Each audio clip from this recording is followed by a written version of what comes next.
Shalom.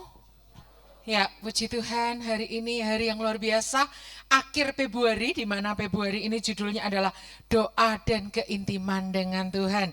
Mari kita berdoa. Tuhan, kami mengucap syukur untuk pagi hari ini kami mau merenungkan firman-Mu. Minta pengurapan-Mu baik kepada hamba-Mu yang menyampaikan maupun kepada kami yang mendengarkan. Biar kami mau buka hati kami seluas-luasnya, selebar-lebarnya. Kami mau siapkan seperti tanah yang subur. Biar benih firman-Mu tertanam, berakar, bertumbuh, berbuah dalam hidup kami. Kami gak cukup puas hanya menjadi pendengar saja, tapi menjadi pelaku-pelaku firman-Mu. Biar Engkau singkirkan semua penghalang keintiman dalam hidup kami. Di dalam nama Yesus kami berdoa. Haleluya. Amin. Silakan PowerPoint saya. Thank you teman-teman multimedia. Jadi beberapa minggu ini kita belajar bagaimana caranya kita ini masuk dalam keintiman dengan Tuhan. Tapi ketika saya diberitahu hari ini saya sampaikan firman, saya berdoa, Tuhan saya mau sampaikan apa gitu. Terus Tuhan ingatkan Daud gitu ya. Kisah tentang Daud. Nah, dengan satu judul penghalang keintiman. Apa sih yang menghalangi untuk kita ini intim dengan Tuhan? Apa sih yang membuat kita tuh rasanya kepengen deket sama Tuhan tapi nggak bisa? Apa sih yang membuat kita tuh rasanya seperti kayak ada tembok yang memisahkan gitu. Untuk kita ini mau mendekat sama Tuhan. Baik, kita buka ya ayat pertama kita, 1 Samuel pasalnya yang ke-27. Ayatnya yang pertama, kita akan bertolak dari ayat ini. 1 Samuel 27 ayat pertama. Tetapi Daud berpikir dalam hatinya, bagaimanapun juga pada suatu hari aku akan binasa oleh tangan Saul. Jadi tidak ada yang lebih baik bagiku selain meluputkan diri dengan segera ke negeri orang Filistin. Maka tidak ada harapan bagi Saul untuk mencari aku lagi di seluruh daerah Israel. Dan aku akan terluput dari tangannya. Yeay. Yeay-nya gak ada, saya tambahin sendiri ya kan. Yeay gitu ya. Daud berpikir, waduh gak mungkin ini suatu saat aku pasti akan mati di tangan Saul nih. Aku pasti akan ditangkap sama Saul ini. Lebih baik aku ngacir pergi ke daerah orang Filistin. Nah, kita mau melihat ayat ini ada latar belakangnya. Kenapa Daud sampai ngomong kayak gini? Kita akan lihat latar belakangnya adalah peristiwa pertama. Peristiwa pertama kita nggak usah buka ayatnya, saya akan jelaskan saja. Jadi Daud ini kan dikejar-kejar oleh Saul karena Saul itu iri dengki dan ingin membunuh Daud ya. Dia tuh pokoknya kayak paranoid banget, kayak khawatir banget kalau Daud itu melakukan kudeta gitu ya. Nah, ceritanya Saul ini pernah dalam satu peristiwa di dalam 1 Samuel pasal 24, dia itu membawa 3.000 orang, tapi enggak orang-orang biasa. 3.000 orang ini orang pilihan. Jadi kamu sama kamu coba tanding, wah lebih jago kamu aja yang ikut. Jadi dipilih, diseleksi, ya di audisi 3.000 orang.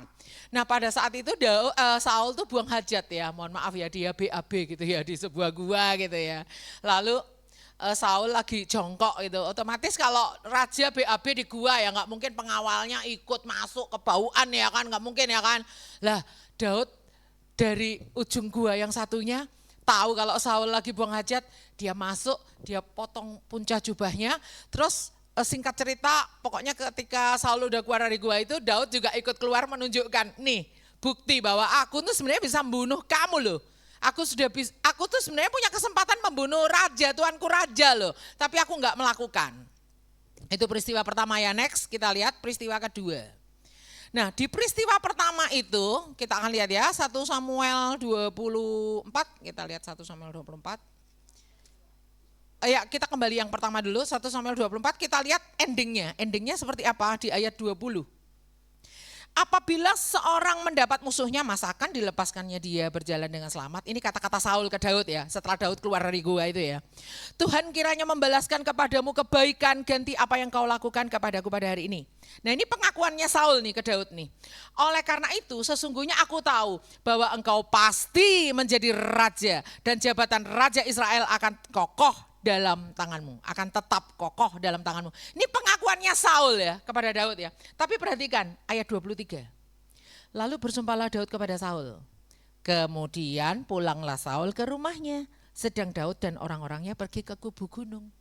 Saul udah ngaku, Daud kamu pasti akan jadi raja berikutnya menggantikan aku. Kira-kira kayak gitulah. Semacam itulah intisarinya kayak gitu. Mestinya kan ya udah yuk Daud pulang yuk jadi pegawaiku lagi. Ini enggak. Saul pulang ke istananya, Daud pergi lagi mengembara lagi. Berarti statusnya Daud enggak berubah, tetap jadi buronan. Kita lihat peristiwa kedua. Itu ada di 1 Samuel 26. Bla bla bla bla, Samuel udah mati, singkat cerita. Saul bawa lagi 3.000 orang lagi untuk ngejar Daud. Peristiwa yang kedua terjadi. Mestinya ya kalau Saul udah mengaku ya udah Daud, aku percaya Tuhan itu akan pakai kamu jadi raja, berikutnya kamu diurapi bla bla bla bla. Ya udahlah ya, enggak usah ngejar Daud lagi lah ya. Itu udah kehendak Tuhan. Saul udah tahu apa yang menjadi kehendak Tuhan bagi mereka berdua ya kan.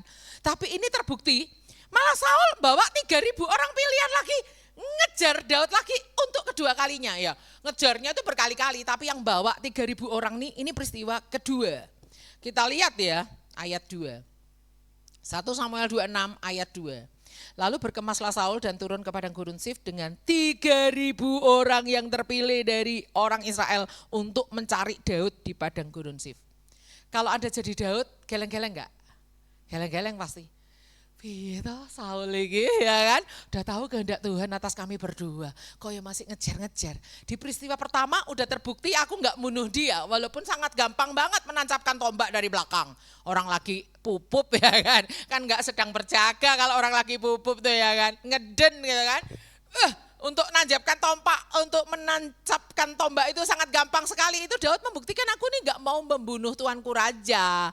Tetap aja dikejar sampai Daud tuh gak percaya. Saking gak percayanya Daud, dia mengirim mata-mata. Yuk kita lihat ayat 3. 1 Samuel 26 ayat 3. Berkemaslah Saul di bukit Hakila yang di tepi jalan di padang belantara. Berkemaslah Saul di bukit Hakila yang di tepi jalan di padang belantara, sedang Daud tinggal di padang gurun. Ketika diketahui Daud bahwa Saul datang mengikuti dia ke padang gurun, disuruh nyala pengintai, maka diketahuilah bahwa Saul benar-benar datang. Daud saking gak percayanya sampai kirim mata-mata pengintai. Coba saya dicek beneran gak sih Saul itu bawa 3.000 orang ngejar kita untuk kedua kalinya, bawa pasukan 3.000 orang. Setelah pengintainya bilang, bener ya? Oh iya dah. Hah? Aget ya. Nah akhirnya sampailah di pasal 27 yang tadi kita baca di awal. Daud mikir-mikir, sudah ketemu terbukti enggak tak bunuh. Padahal gampang banget kalau aku mau bunuh dia. Masih ngejar lagi. Sudah ngejar lagi, enggak berhasil. Aku punya kesempatan untuk bunuh lagi, tapi enggak aku lakukan. Coba perhatikan 1 Samuel 26 ayat 25b. Lalu pergilah Daud meneruskan perjalanannya dan pulanglah Saul ke tempatnya. Jadi peristiwa kedua terjadi lagi. Saul ketiduran, dibuat Tuhan tidurnya nyenyak sama panglima-panglimanya, sama pengawal-pengawalnya semua. Daud tuh sebenarnya kalau mau membunuh Saul sangat gampang banget. Dia cuma ngambil kendinya sama tombaknya tok untuk bukti bahwa dia sebenarnya bisa membunuh tapi dia tidak lakukan. Setelah itu ngomong-ngomong sama Saul, tetap ending-endingnya pergilah Daud meneruskan perjalanannya. Pulanglah Saul ke tempatnya. Daud gak pernah, ya udah ayo Daud balik ke istana jadi pegawai kau laku. Gak pernah dibegitukan oleh Saul. Akhirnya Daud berpikir nih di pasal 27. Bagaimanapun juga suatu hari aku akan binasa oleh tangan Saul. Itu latar belakang dari 1 Samuel 27 ayat 1. Di sini kita melihat Daud udah capek dikejar-kejar terus sama Saul. Jadi buronannya Saul membawa 3.000 orang pilihan ya. Dan Saul gak bisa dihentikan walaupun Saul udah tahu kehendak Tuhan atas hidup Daud. Saul udah tahu bahwa Daud tuh gak mau membunuh dia walaupun kesempatan emas tuh ada di hadapan mata ya. Tetap aja Saul membawa 3.000 orang untuk mengejar dia. Makanya Daud udah capek. Ya udah deh. Daripada capek kayak gini, mending aku bersembunyi di area Filistin aja. Kalau aku di area Filistin, tinggal di negeri Filistin, Saul gak mungkin ngejar-ngejar aku lagi. Next kita lihat, pemikirannya logis gak? Nah logis gak pemikirannya Daud? Logis banget ya. Orang laki-laki kan berbicara dengan logika ya, bertindak dengan logika, sangat logika banget. Satu-satunya cara menghindari kejarannya Saul nih gampang, sembunyi di area Filistin. Kalau sembunyi di area Filistin, gak mungkin Saul mau ngejar aku. Ngejar aku ya berhadapan dengan Filistin. Aku kan berlindung di Raja Filistin. Oke, ting, ide bagus, ide emas. Oke, akhirnya Daud memutuskan pemikiran logis ini dia akomodir ya. Dia mengikuti logika berpikir manusia yang begitu cerdas, cerdik gitu ya. Kita akan lihat semuanya tampak baik-baik saja ketika dia tinggal di Filistin ini, di area Filistin ini. Pertama, Saul nggak ngejar-ngejar dia lagi. Beneran, emang terjadi Saul nggak bisa ngejar dia lagi karena dia sembunyi di area Filistin. Kedua, dia bisa bebas dikelilingi keluarganya. Anak buahnya itu yang tadinya cuma sorangan wae ya, sendirian aja. Waktu tinggal di area Filistin ini, mereka bisa ajak istri dan anak-anaknya tinggal bersama mereka. Wah, enak dikelilingi keluarga ya. Kalau Daud waktu itu belum punya anak, tapi 2 orang istrinya ikut sama dia. Wah, enak, nyaman banget. Biasanya waktu pergi mengembara itu istri dan anak-anak nggak ikut ya, ditinggal ya. Karena mereka ini orang-orang yang dilanda kesukaran, dikejar tukang piutang, dan orang-orang yang sakit hati. Jadi mereka tinggalkan keluarganya untuk ikut Daud. Tapi begitu tinggal di area Filistin ini aman, gak dikejar-kejar Saul lagi. Akhirnya istri dan anak-anak mereka dipanggil, yuk tinggal sama kami aja. Seneng gak kalau bersama dengan keluarga? Seneng dong, pasti dong ya kan. Lalu yang ketiga, dia mendapat tempat tinggal di Siklak. Dia tanya sama Raja Akis tempat dia bersuaka politik atau berlindung secara politik ke Raja Akis ini. Dia tanya, kami mau tinggal di mana? Ya udah kamu tinggal di Siklak aja. Daud sama rombongannya 600 kali itu bukan 400 sudah berkembang menjadi 600 orang. Tinggal di mana? Di Siklak. Dapat tempat tinggal enak gak? Enak, nyaman, ada rumah, istri, anak-anak bersama dengan kita. Kan dikejar-kejar Saul lagi. Tadinya kalau dikejar-kejar Saul kan jemuran, jemuran, Saul datang, Saul datang. Wah, Saul ibu ngurusi jemuran, goreng tempe gosong ditinggal ya kan. Bayangkan ya, babynya nang. Oh, waktu itu belum ada bayi ya. Ya kalau yang di Siklak nih baru ada bayi. Bayangkan tuh ya. Cepet Saul datang, ayo kita pergi lagi. Bayangkan tuh ya, betapa rempongnya jadi pelarian. Pelariannya pun rombongan 600 orang ya kan. Kalau pelarian seorang diri gampang lah, ini 600 ngepak-ngepaknya, nganu siapkan kopernya ya kan. Kalau mau pergi kan rempong ya kan. Nah seperti itu. Yang berikutnya adalah tetap bisa menjalankan hobinya berperang. Daud itu kan hobinya perang ya kan. Dia kan suka berperang ya kan. Singa sama beruang aja dilawan ya kan, apalagi musuh-musuh. Nah selama dia tinggal di Siklak ini, dia tetap bisa perang. Kok bisa? Dia memerangi musuh Israel, tapi dia punya taktik waktu perang. Memerangi musuhnya orang Israel, yaitu di negeri-negeri lain ya. Musuhnya orang Israel yang ada di negeri-negeri lain, saya catat nggak di sini. Ya, musuhnya Israel di negeri lain, tapi waktu dia itu pulang, waktu dia perang itu ditumpas semua, jadi nggak ada saksi mata, nggak ada orang yang bisa ngacir untuk menceritakan. Jadi dia tumpas semua, dia pulang ke negeri Filistin. Kalau ke negeri Filistin ditanya sama Raja Akis, kamu habis dari mana? Oh, aku memerangi orang Israel. Padahal enggak, dia enggak memerangi orang Israel. Dia tetap berperang melawan musuh Israel. Tapi Raja Filistin tempat dia bernaung ini enggak tahu menau, dikira oh pastilah Daud itu membuat dirinya dibenci oleh orang Israel. Padahal enggak, Daud tetap perang melawan musuhnya Israel juga. Tapi yang bukan yang orang Filistin, enggak gitu. Jadi wah, hobi berperang jalan terus. Nyaman enggak? Enggak dikejar Saul, dikelilingi keluarga, dapat tempat tinggal, menjalankan hobi berperang. Dan yang kelima, dia dapat jarahan. Otomatis kalau perang kan dapat jarahan ya, dapat sapi, keledai, domba, dapat baju bagus-bagus, dapat harta emas, perak. Wah, jarahannya banyak ya kan. Kipas-kipas nyaman banget tinggal di area musuh nih, nyaman banget gitu ya. Next, tetapi sebenarnya apa yang terjadi? Setelah 1 tahun dan 4 bulan, jadi Alkitab mencatat berapa lama Daud ini tinggal di Siklak, di areanya orang Filistin, di areanya Raja Akis ini. 1 tahun 4 bulan. Alkitab benar-benar mencatat dengan detail 1 tahun 4 bulan. Itu adalah bagi saya yang meneliti Alkitab. Kenapa Alkitab mencatat? Karena itu adalah satu waktu yang dihitung oleh Tuhan. Seberapa lamanya Daud ini tidak intim dengan Tuhan. Seberapa lamanya Daud ini hidup jauh dari Tuhan. Seberapa lamanya Daud ini ada di area musuh. Seberapa lamanya Daud ini berlindung bukan sama Tuhan, tapi berlindung di daerah Filistin. Berlindung di balik punggungnya Raja Akis. Kita lihat ya. Suatu saat Daud diajak pergi berperang sama orang Filistin ini, tapi nggak jadi, disuruh pulang. Pada saat dia pulang, kaget. Siklak ini tempat di mana istri dan anak-anak dari anak buahnya dan istrinya, dia belum punya anak waktu itu ya, dibakar. Tapi nggak ada mayat istri dan anak-anak. Ternyata istri dan anak-anak nggak ada, walaupun kota itu udah terbakar.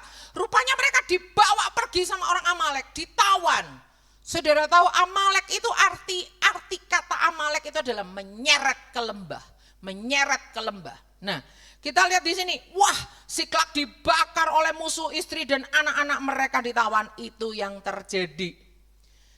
Apa yang terjadi ketika orang jauh dari Tuhan, ketika orang gak intim dengan Tuhan, ada di area musuh, yang terjadi adalah seperti bom waktu. Kelihatannya semua aman-aman aja, tapi meledak. Itu ada satu magma di dalam gunung berapi, itu nggak kelihatan, gunungnya kelihatan bagus, aman-aman aja, tapi magmanya di dalam ini suatu saat meledak, dan ledakannya ini adalah terjadinya kotanya Daud di area Filistin dibakar oleh orang Amalek, dan juga anak dan istri-istri dari rombongannya semuanya itu ditawan. Nah, kita lihat sebenarnya apa arti Siklak. Siklak itu artinya adalah winding atau berliku. Siklak ini menunjukkan bahwa kehidupan kita ini berliku-liku, dalam arti kadang-kadang kita kehilangan iman sama Tuhan, berlindung di area yang salah, itu menghalang keintiman kita dengan Tuhan. Apa yang terjadi di dalam Siklak ini? Yang pertama adalah dalam 1 tahun 4 bulan Daud bukannya berlindung pada Tuhan, tapi berlindung di area musuh. Yang kedua, dia hidup dalam kebohongan. Karena kan dia perang melawan musuhnya Israel, tapi kalau pulang laporannya ke Raja Akis, dia perangnya melawan orang Israel. Berarti kan dia bohong. Oh, Bu Kris itu kan cuma taktik politik toh, Bu Kris politik. Kalau dia jelas-jelas ngomong ya, apapun lah namanya, tetap aja bohong. Kalau di mata saya ya, bohong is bohong ya kan. Lalu yang ketiga, Daud hampir aja terlibat perang saudara.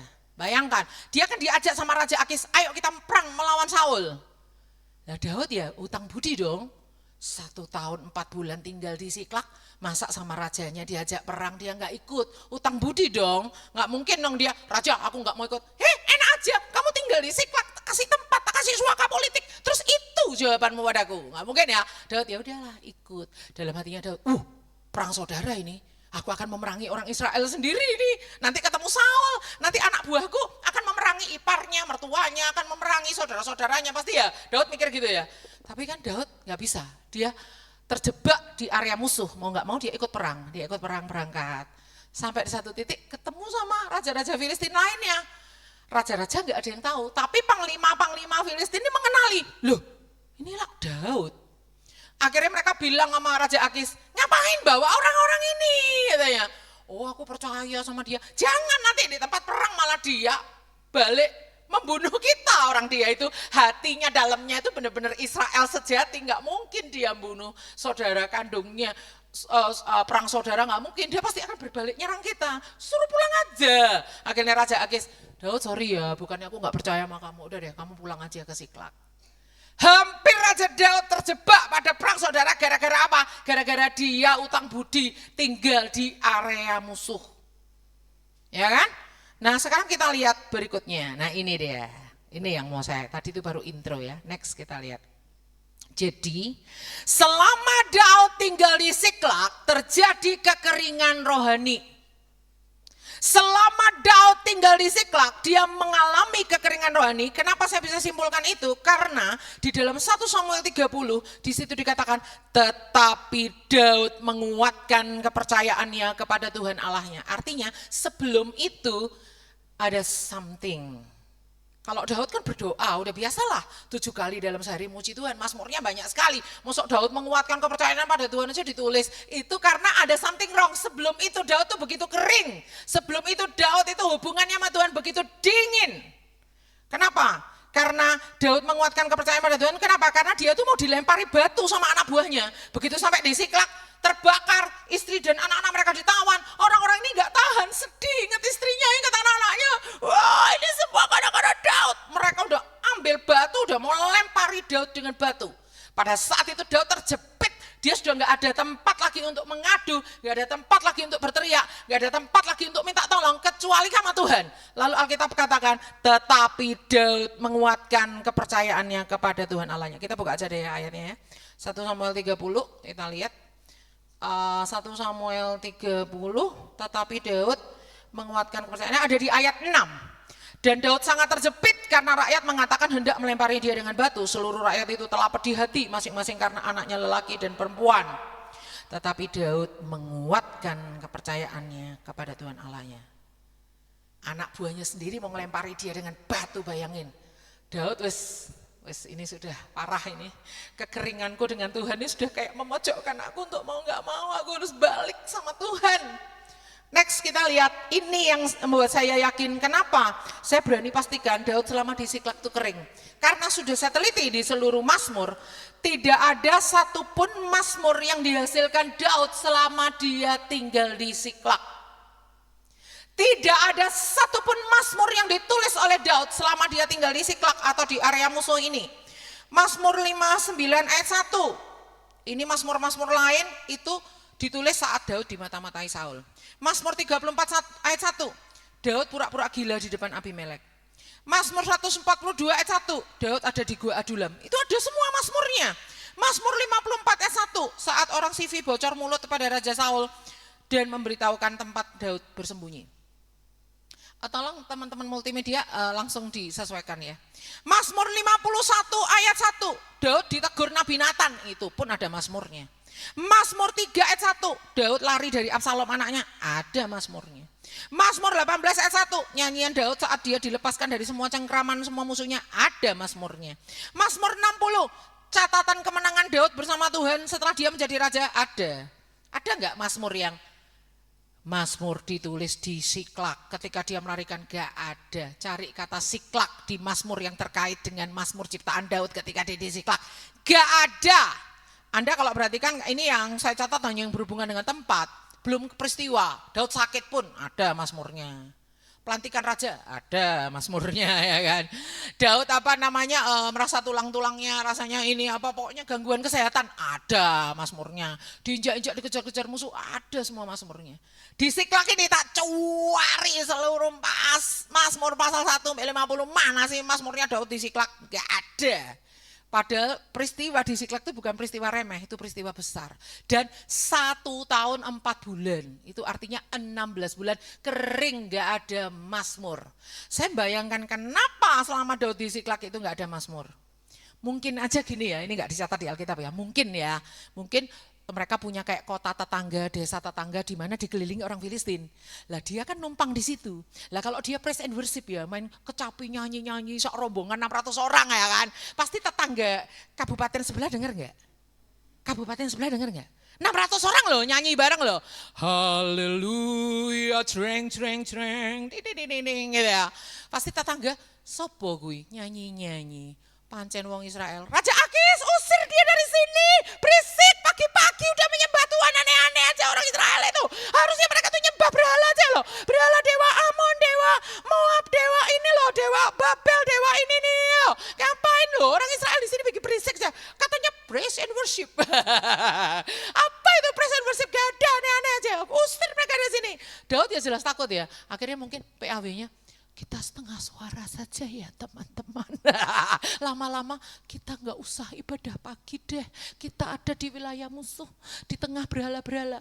Nggak usah ibadah pagi ya teman-teman. Untuk kali ini aja selama kita tinggal di sini. Selamanya berapa? 1 tahun 4 bulan ya. Lama loh itu 16 bulan nggak doa. Kering, nggak bikin mazmur, nggak penyembahan. Luar biasa, luar biasa. Oke, kesimpulan kita yang pertama adalah apa yang menjadi penghalang keintiman kita dengan Tuhan? Tinggal di area musuh. Selama kita tinggal di area musuh, gak akan ada mazmur yang dengan indah kita nyanyikan pada Tuhan. Selama kita tinggal di area musuh, itu menjadi penghalang untuk kita ini mau intim dengan Tuhan. Yang pertama adalah di 1 Petrus 4 ayat 7. Kesudahan segala sesuatu sudah dekat, karena itu kuasailah dirimu dan jadilah tenang supaya kamu dapat berdoa. Tinggal di area musuh itu artinya sesuatu yang membuat kita nggak bisa tenang. Itu mungkin kekhawatiran, itu mungkin ketakutan, trauma masa lalu yang belum sembuh, ya kecemasan, depresi. Itu membuat kita nggak bisa intim sama Tuhan. Maka itu harus diselesaikan dulu. Yang kedua, intisari dari penghalang keintiman dari Tuhan adalah Yakobus 4 ayat 3. Atau kalau kamu berdoa, kamu tidak menerima apa-apa karena kamu salah berdoa, sebab yang kamu minta itu hendak kamu habiskan untuk memuaskan hawa nafsu. Hawa nafsu yang tidak terkontrol itu juga bisa diibaratkan tinggal di area musuh. Hawa nafsu yang tidak terkontrol itu apa? Kemarahan, terus kegeraman. Hawa nafsu yang tidak terkontrol. Rasanya pengen ninju orang gitu, rasanya gitu, balas dendam gitu ya. Itu ya, hawa nafsu yang tidak terkontrol itu sama seperti Daud tinggal di area Filistin itu sama aja. Selama kita ini dikuasai hawa nafsu yang tidak terkontrol, bisa nggak kita tuh berdoa? Gak bisa. Makanya kita harus hati-hati. Yang ketiga adalah Yakobus 5 ayat 16. Karena itu hendaklah kamu saling mengaku dosamu dan saling mendoakan supaya kamu sembuh. Doa orang benar bila dengan yakin didoakan sangat besar kuasanya. Di sini dikatakan pengakuan dosa itu erat kaitannya dengan doa. Baik itu saling mendoakan, doa kesembuhan, doa orang benar. Itu terkait dengan yang namanya pengakuan dosa. Artinya mempertahankan dosa itu juga bisa kita sebut sebagai tinggal di area musuh. Mempertahankan dosa, udah tahu itu dosa masih kita lakukan. Udah tahu ditegur Tuhan kita masih jalan terus. Udah tahu hati kita gak sejahtera, wah kita terabas terus gitu ya. Tinggal di area musuh salah satunya adalah mempertahankan dosa. Berikutnya Mazmur 11 ayat 2, Markus 11 ayat 25. Dan jika kamu berdiri untuk berdoa, ampunilah dulu sekiranya ada barang sesuatu dalam hatimu terhadap seseorang, supaya juga Bapamu yang di surga mengampuni kesalahan-kesalahanmu. Dendam itu juga sama seperti kita tinggal di area musuh. Jangan nyimpan dendam, jangan sakit hati, jangan kita ini kepahitan, kayak gitu ya. Saya bersaksi untuk buku yang diluncurkan nanti malam dengan penerbit Elnisi Education Media ya, suami saya yang Tuhan pakai untuk menerbitkannya. Suami saya bilang gini, bukumu apik mah diterbitke Andi Offset ya. Enggak, aku maunya Elnisi ya. Kalau naskah ini dikasih di Andi Offset pasti diterima mah, diterima tapi aku enggak mau, aku maunya Elnisi kok. Nah kita lihat ya saudara, penghalang keintiman dengan Tuhan adalah salah satunya enggak mau mengampuni. Kalau kamu berdoa, ampuni dulu sesuatu kalau ada sesuatu dalam hatimu terhadap sesamamu. Saudara, kenapa saya nyinggung-nyinggung buku? Buku itu adalah latar belakangnya. Sampai detik di mana saya mengampuni seseorang yang jahat terhadap materi yang Tuhan titipkan kepada saya. Detik ketika saya benar-benar mengampuni, itu yang terjadi apa? Tuhan bukain pintu-pintu. Bukunya terbit, ada launchingnya. Pintu-pintu internasional Tuhan buka, donatur-donatur, semua saya nggak keluar uang sepeser pun untuk acara ini. Luar biasa toh. Berikutnya, penghalang keintiman dengan Tuhan, terjebak pada kenyamanan dan keamanan. Daud tuh enak loh di Siklak. Ada istrinya, anak buahnya dikelilingi anak-anaknya, gak dikejar Saul lagi, tetap bisa berangkat perang, tinggal di Siklak, dapat jarahan terus, enak gak? Oh enak banget. Kenyamanan, kemapanan adalah suatu penghalang keintiman kalau kita terjebak di dalamnya. Apakah kenyamanan salah? Tidak salah. Apakah kemapanan salah? Tidak salah. Yang salah kalau kenyamanan dan kemapanan membuat kita terjebak di dalamnya, buat kita saking nyamannya melupakan Tuhan, saking amannya enggak butuh Tuhan. Itu yang dikatakan oleh Pak Yan. Kenapa orang-orang Belanda itu kebanyakan meninggalkan Tuhan? Karena mereka ya ngapain butuh Tuhan, semua udah ada, semua udah nyaman, semua udah oke. Itu bisa dibuktikan di Ulangan 6 ayat 10. Maka apabila Tuhan Allahmu telah membawa engkau masuk ke negeri yang dijanjikannya dengan sumpah kepada nenek moyangmu, yakni Abraham, Ishak dan Yakub, untuk memberikannya kepadamu, apa aja yang diberikan? Kota-kota yang besar dan baik, yang tidak kau dirikan.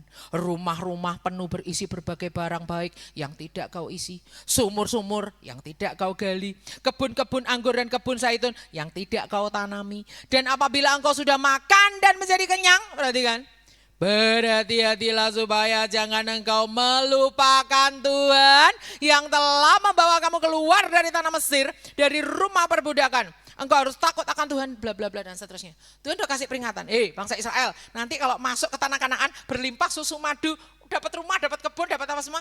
Jangan lupakan Tuhan loh ya. Hati-hati. Kenyamanan, kemapanan, kalau kita tidak hati-hati, jawaban doa bisa menjadi berhala untuk kita menentang si pemberi jawaban doa. Banyak kali kita berdoa, Tuhan berkati aku mau hidup nyaman, Tuhan limpahi aku, anugerah Tuhan. Terus Tuhan bilang, terus kalau sudah tak jawab, kamu yakin bisa terus melekat padaku? Harus tanggung jawab loh kalau kita doa. Pas Tuhan kasih itu sesuai jawaban doa, jangan sampai itu jadi berhala yang membuat kita justru melupakan Tuhan. Terakhir, tinggalkan Siklak, tinggallah di Sion.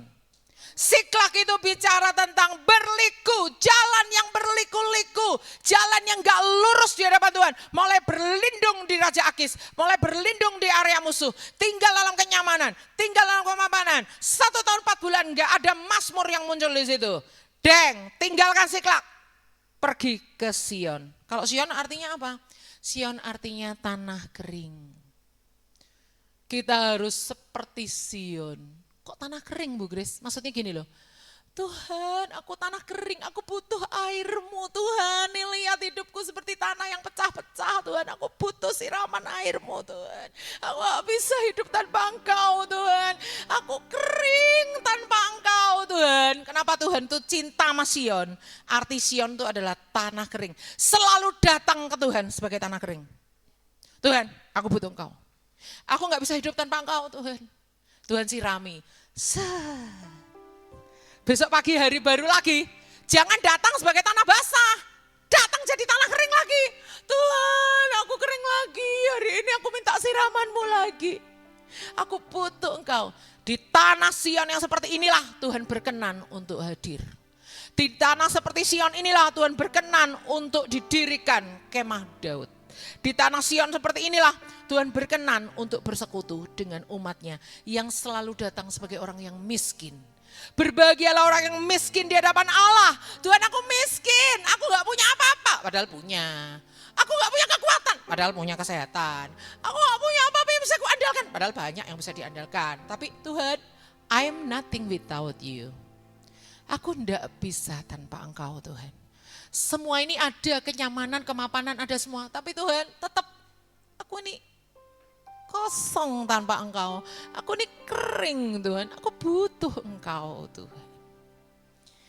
Lebih dari nafasku. Haleluya.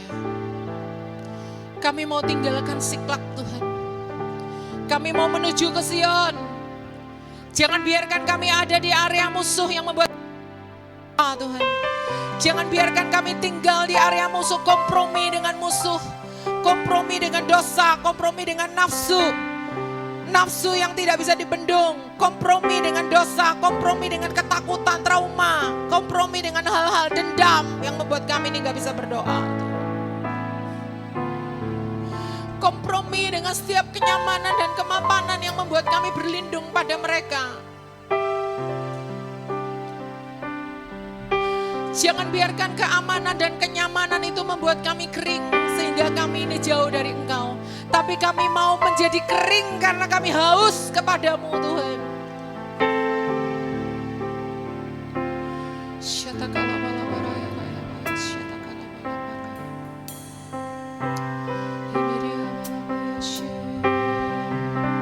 Lebih dari nafasku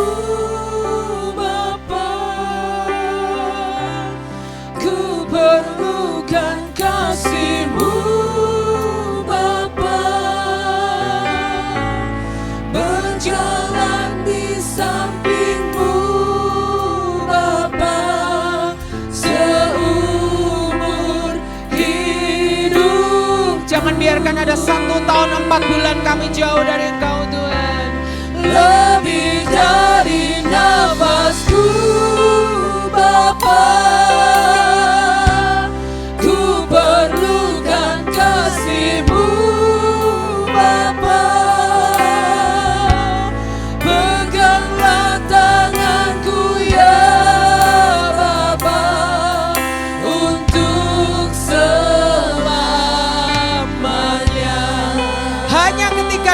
memutuskan untuk datang kepada Tuhan dan menguatkan kepercayaannya kepada Tuhan, maka Tuhan buka pintu untuk dia boleh membebaskan para tawanan.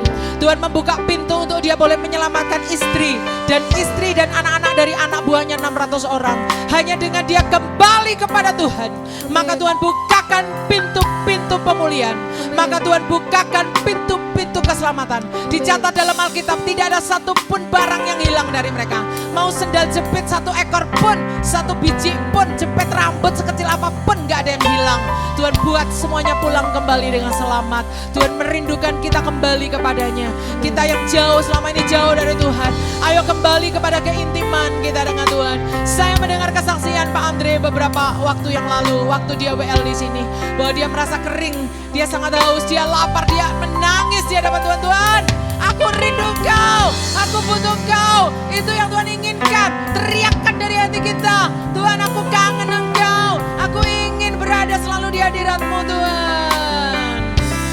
Lebih dari nafasku Bapa, ku perlukan kasih-Mu Bapa, berjalan di samping-Mu Bapa, seumur hidupku. Lebih dari nafasku Bapa, lebih dari nafasku Bapa,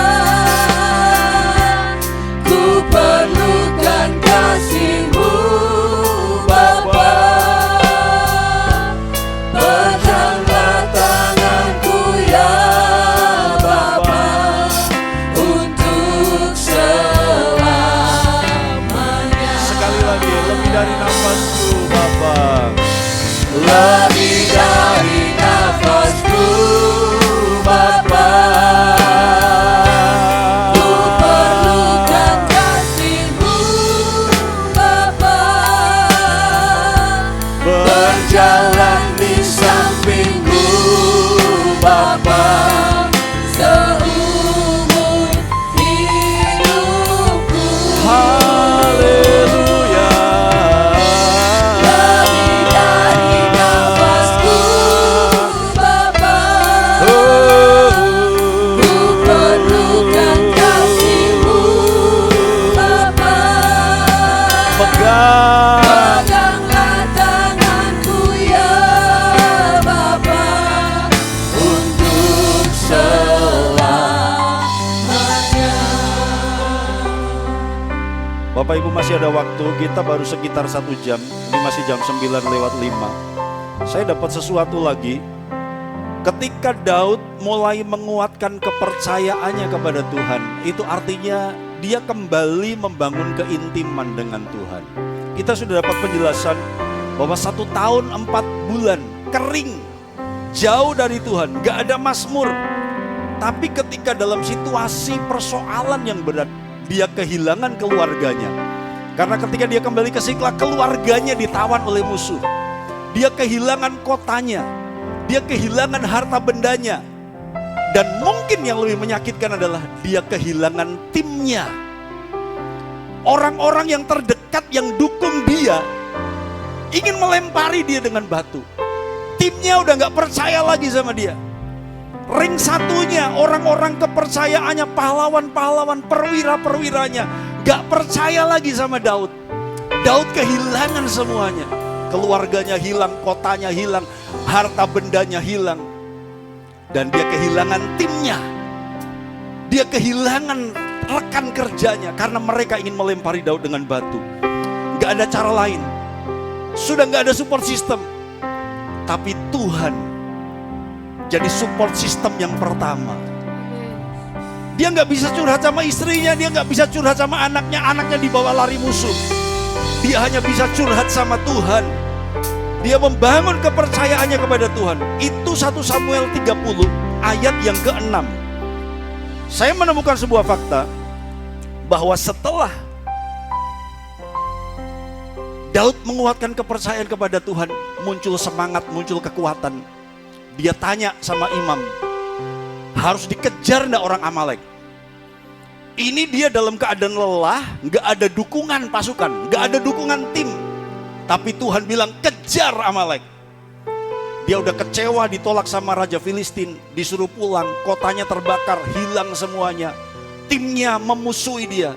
Tapi Tuhan berkata kejar orang Amalek. Beberapa pasukan gak sanggup lagi. Tapi dengan pasukan yang ada dia kejar orang Amalek. Dan singkat cerita dia berhasil menang. Muncul kekuatan kembali ketika keintiman itu dibangun kepada Tuhan. Katakan sama-sama, keintiman menghasilkan kekuatan. 1, 2, 3. Keakraban kita dengan Tuhan menghasilkan kekuatan. Dia kejar orang Amalek dan dia bisa bawa pulang keluarganya. Dia bisa bawa pulang harta bendanya. Pertanyaan pagi hari ini adalah, apakah ada keluargamu yang sedang ditawan musuh? Apakah ada anggota keluargamu yang sedang dibawa lari oleh musuh? Engkau tinggal satu rumah tapi gak ada komunikasi. Anak-anakmu ditawan oleh musuh di kamarnya. Game online, judi online, narkoba, asik dengan medsosnya. Dia ada di rumah kita, tapi dia seperti sedang ditawan oleh musuh. Bangun keintimanmu dengan Tuhan dan engkau akan melihat pemulihan keluarga. Singkat cerita, jar Amalek, dia bawa pulang harta benda dan keluarga yang ditawan musuh plus jarahan. Jarahan orang Amalek dibawa pulang ke Siklag. Dan saya menemukan fakta, Bu Grace, 1 Samuel 30 ayat 26. Ketika Daud sampai ke Siklag, ini setelah menyalahkan Amalek, dikirimnyalah sebagian dari jarahan itu kepada para tua-tua di Yehuda. Kepada teman-temannya dengan pesan, inilah pemberian kepadamu dari jarahan yang dirampas dari musuh Tuhan. Dia ingat Yerusalem. Dia ambil dari Amalek, dia kirim persembahan jarahan itu ke Yerusalem. Dia kembali ke Sion. Dia masih tinggal di Siklag, tapi hatinya udah balik ke Sion. Dia kirim persembahan kepada orang-orang di Yehuda. Dan yang terakhir sebelum kita nyembah Tuhan, sebelum kita pulang, apa penyebab Daud tinggal di Siklag? Saul. Penyebab dia alami kesusahan, Saul. Dan ketika dia menyerahkan kepercayaan, membangun kepercayaan kepada Tuhan, itu pasal 30. Pasal 31, Saul mati. Persoalan utama dibereskan sama Tuhan. Ayat pasal 31, Saul mati. Kan tadinya dia mau bela orang Filistin nih, perang sama Saul. Jalan Tuhan, Daud disuruh pulang sama Raja Filistin, kamu gak usah ikut perang. Kamu nanti main belakang, nanti justru kamu membela Israel. Daud pulang, kecewa, Siklag dibakar, hilang semuanya. Akhirnya Raja Filistin perang sama Saul. Di perang itulah Saul mati. Ketika kita membangun dan mengaktifkan iman kita, keintiman kita kepada Tuhan, masalah terberat dan terbesar kita dibereskan, diselesaikan sama Tuhan. Bukan Daud yang bunuh Saul, tapi Tuhan melalui peperangan dengan orang Filistin. Tuhan bisa pakai musuh, Tuhan bisa pakai orang lain untuk beresin persoalan kita. Ketika kita menguatkan kepercayaan kepada Tuhan, ketika kita kembali intim dan akrab kepada Tuhan, Saul mati, masalah kita dibereskan sama Tuhan. Di tempat dudukmu, lebih dari nafasku Bapa, aku perlu Tuhan, aku perlu Engkau Tuhan, aku perlu Tuhan, aku perlu Engkau Bapa. Lebih dari nafasku,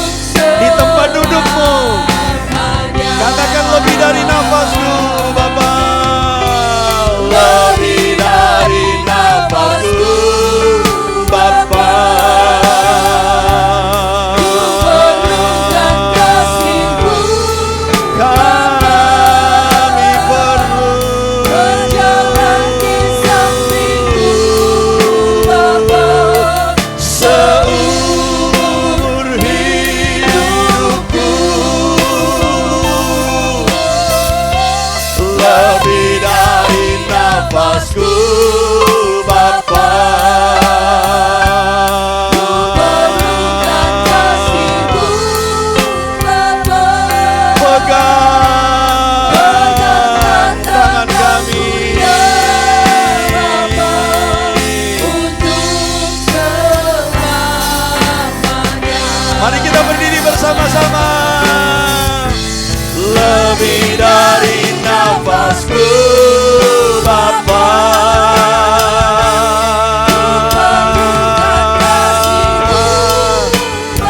kami perlu Engkau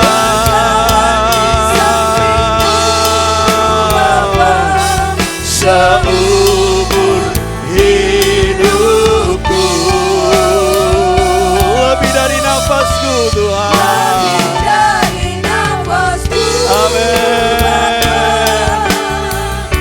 Ku perlukan kasih-Mu Bapa. Peganglah tanganku ya Bapa, untuk selamanya. Peganglah tanganku ya Bapa. Haleluya. Peganglah tanganku ya Bapa.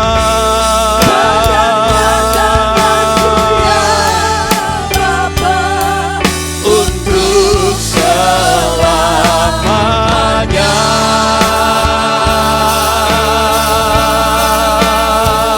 Pegang tangan kami Tuhan. Pegang hidup kami Tuhan. Pegang tangan kami. Pegang hidup kami. Pegang keluarga kami Tuhan.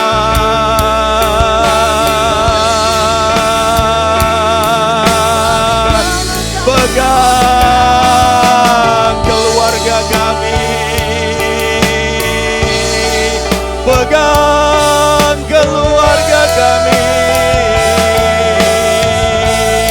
Pegang keluarga kami. Pegang keluarga kami Tuhan.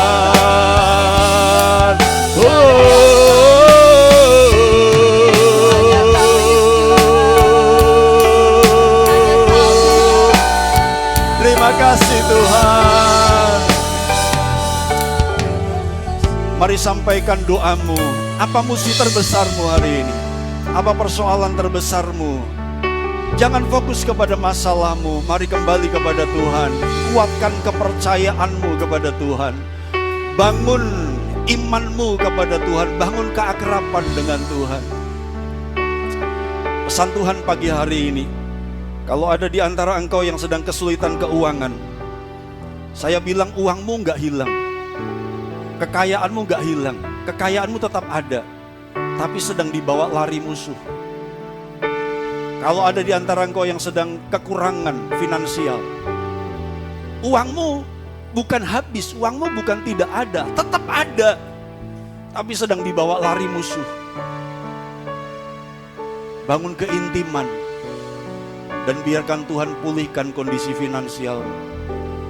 Bangun keintiman supaya keluargamu dipulihkan. Bagaikan tanah kering yang merindukan air. Yang merindukan air. Mari kita ngaku jujur, demikianlah jiwaku Tuhan. Demikianlah jiwaku. Haus akan Engkau. Haus akan Engkau. Ku rindu selalu. Hadirmu di hidupku. Hadirmu di hidupku. Memulihkan jiwaku. Memulihkan jiwaku. Hapuskan air mataku. Hapuskan air mataku. bagaikan tanah kering. Bagaikan tanah kering, Kami mau kembali ke Sion, Tuhan. yang merindukan air. Kami mau kembali ke Sion.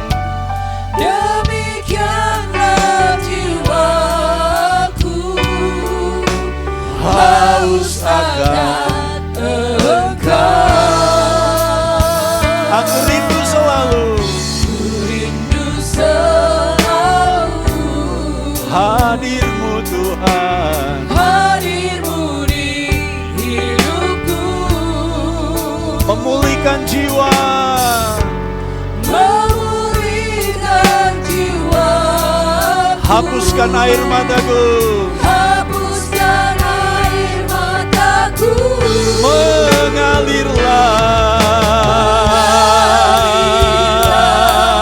kuasa Roh Kudus,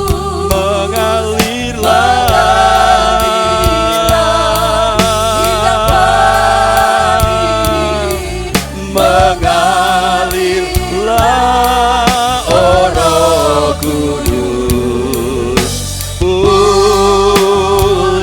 pulihkanku, mengalirlah, mengalirlah, kuasa Roh Kudus, haleluya.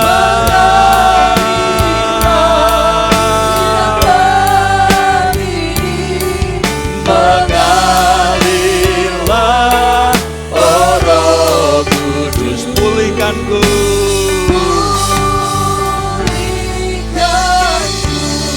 Terakhir sebelum kita doa, lebih dari nafasku, Bapa, seperti minyak yang baik di atas kepala, meleleh ke janggut, yang meleleh ke janggut Harun dan ke leher jubahnya. Dengar baik-baik. Seperti embun gunung Hermon yang turun ke atas gunung-gunung Sion. Kesanalah Tuhan memerintahkan berkat, kehidupan untuk selama-lamanya. Ku perlukan kasih-Mu, Bapa. Berjalan bersamaku Tuhan. Berjalan bersamaku ya Bapa, Untuk selamanya. Kiranya seperti minyak yang baik di atas kepala, meleleh ke janggut, yang meleleh ke janggut Harun dan ke leher jubahnya. Seperti embun gunung Hermon yang turun ke atas gunung-gunung Sion. Kesanalah Tuhan memerintahkan berkat kehidupan untuk selama-lamanya. Tuhan, biarkan karisma kembali ke Sion. Biarkan setiap kami kembali mengalami Sion. Dan biarkan berkat embun gunung Hermon itu turun ke atas kami. Kehidupan, pemulihan keluarga, pemulihan ekonomi, pemulihan kesehatan. Berkati umat-umat-Mu Tuhan. Dan biarkan kami berjalan dari Siklag kembali kepada Sion. Ketika kami melihat musuh kami dibereskan Tuhan. Ketika kami lihat persoalan kami diatasi oleh Tuhan. Berkati umat-umat-Mu Tuhan. Sekarang pulanglah, bawalah berkat dari Tuhan, berkat kehidupan pemulihan selama-lamanya. Turun atas hidupmu dan keluargamu, pekerjaanmu dan pelayananmu, kesehatanmu dan keuanganmu. Segala yang kau usahakan menjadi berhasil. Dan sekarang pulanglah, terimalah berkat anugerah dari Allah Bapa, kasih sayang anaknya yang tunggal, persekutuan Roh Kudus, memelihara roh jiwa tubuhmu sempurna tak bercacat sampai Yesus datang menjemput gerejanya. Terimalah keberhasilan yang maksimal, terimalah perlindungan yang sempurna, terimalah keberuntungan yang ajaib. Hanya di dalam nama Tuhan Yesus Kristus, haleluya, amin. Selamat pagi, Tuhan memberkati.